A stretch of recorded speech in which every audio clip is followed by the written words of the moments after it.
আমরা চাইতেও জানি না। এই জন্য আল্লাহ আমাদেরকে শিখাই দিয়েছেন সবচেয়ে বেনিফিশিয়াল চাওয়াগুলা কি। এই যে রব্বানা আতিনা ফিদ দুনিয়া হাসানাহ, তাও গতদিন পড়লাম, সবচেয়ে বেনিফিশিয়াল দোয়ার একটা।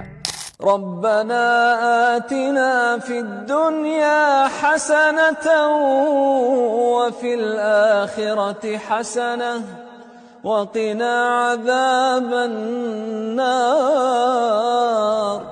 দোয়া শিখাই দিচ্ছেন আল্লাহ। এটাও একটা বোঝ কিন্তু, যে দোয়াগুলা, কোরআনের দোয়াগুলাই বেস্ট দোয়া। এবং মানুষ দোয়া করতেও জানে না, চাইতেও জানে না, কি চাইতে হবে এটা মানুষ জানে না, যে জন্য আল্লাহ শিখাই দিচ্ছে। আপনাকে একটা ফেমাস গল্প বলছি না, যে আমার ভাগনারে নিয়ে গেছি একদিন বাইরে, ছোট ছিল, জুনিয়র ল্যাবরেটরি স্কুলে পড়তো, ওই সংসদ ভবনে, অনেক আগের কথা, সংসদ ভবনে। সে এখন 2 বাচ্চার বাপ, মানে গ্রোন আপ মানুষ।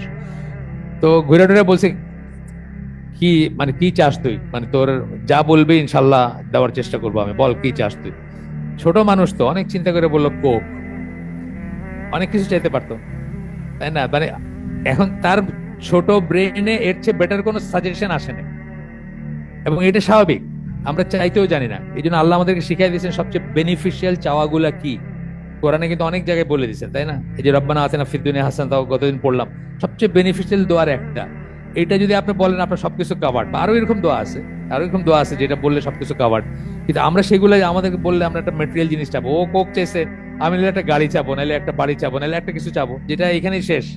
হয়তো আমি ওইটাতে ঢুকতেও পারবো না। যে বাড়িটা আমি চাইতেছি আল্লাহর কাছে, সেটা মেটেরিয়ালাইজ হওয়ার আগে তো আমি কবরে, কিন্তু আমি ওইটা চাইতেছি। কিন্তু আমার অনন্তকালের জন্য যেটা দরকার সেটা আমি চাইতেছি না, চাইতেও জানে না মানুষ।